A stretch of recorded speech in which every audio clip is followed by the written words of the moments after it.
আসসালামু আলাইকুম। আজ তৈরি করব কাঁঠালের বড়া পিঠা। অনেক সময় বাড়িতে কাঁঠাল আনলে অনেক সময় কেউ খেতে চায় না, কাঁঠাল নষ্ট হয়ে যায়। তাই সেরকম কাঁঠাল দিয়ে আজ তৈরি করছি একদম নরম তুলতুলে কাঁঠালের পিঠা। আমি সুলতানা লাইফস্টাইল থেকে সুলতানা বলছি। যারা আমার চ্যানেলটি অলরেডি সাবস্ক্রাইব করেছেন তাদেরকে অসংখ্য ধন্যবাদ। আর যারা আমার চ্যানেলে নতুন তারা আমার চ্যানেলটি সাবস্ক্রাইব করে বেল বাটনটি ক্লিক করে আমার সাথে থাকবেন। চলুন তাহলে কথা না বাড়িয়ে শুরু করা যাক।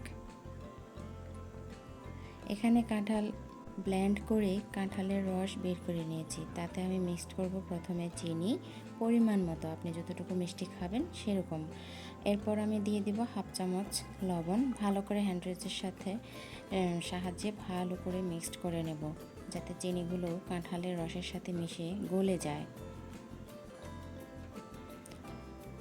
চিনিগুলো মিক্সড করা হয়ে গেলে আমি এখানে ব্যবহার করব নারকেল। নারিকেলটা আমি কাঁঠালের পিঠাতে সবসময় একটু বেশি দিয়ে থাকি।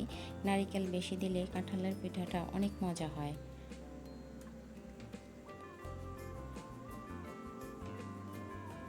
নারিকেলটা মেশানো হয়ে গেলে এর মধ্যে আমি অ্যাড করব 2 চামচের মতো, মানে 2 কাপের মতো চালের গুঁড়ি। আমি এখানে চালের গুঁড়ো আর ময়দা একসাথ করে পিঠাটা বানাবো, তাহলে আমার কাছে মনে হয় বেশি মজা হয়। চালের গুঁড়োটা দিয়ে আমি ভালো করে আগে হ্যান্ড উইচের সাহায্যে মিশিয়ে নেব।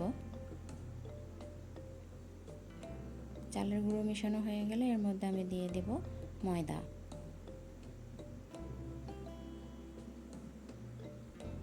ময়দাও আমি 2 চামচে দিয়েছি। ভালো করে দিয়ে মিশিয়ে নেব। ময়দাটা মেশানো হয়ে গেলে দেখুন আটার স্ট্রাকচারটা এরকম হবে। এই ঘনত্বটাই পিঠাটা ভালো হয়। আমি এর মধ্যে একটা জিনিস দিতে ভুলে গেছি, সেটা আমি এখন এখানে অ্যাড করে দিচ্ছি। সেটা হলো আমি হাফ চামচ বেকিং সোডা দিয়ে দিচ্ছি, তাহলে পিঠাটা খুবই তুলতুলে আর ফুলে ওঠে।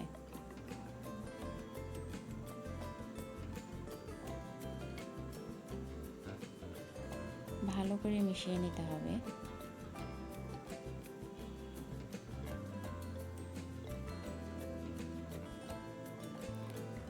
আমার পিঠার ডোটা ভালো করে মিক্সড হয়ে গেছে, দেখুন।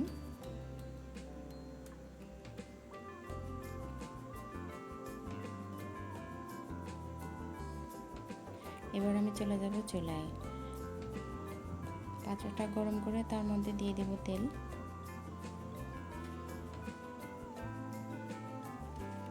তেল দিয়ে অপেক্ষা করব গরম হওয়ার জন্য। তেলটা আমার অলরেডি গরম হয়ে গেছে। এবার আমি চামচের সাহায্যে একটা একটা করে পিঠা দিয়ে দেব।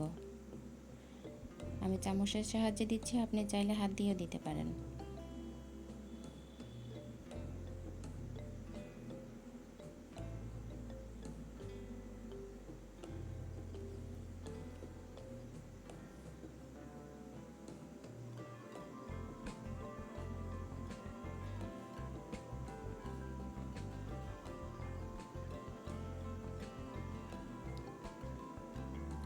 পিঠাগুলো দেওয়া হয়ে গেলে এক পাশ যেন বেশি পুড়ে না যায়, সেজন্য আমি উল্টিয়ে দেব।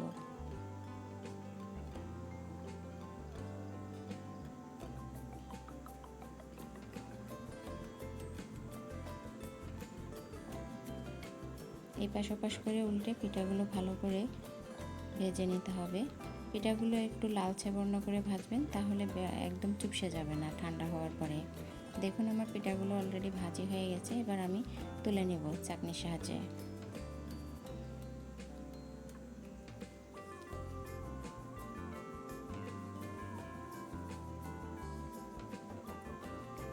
তৈরি হয়ে গেল একদম পারফেক্ট মজাদার কাঁঠালের পিঠা।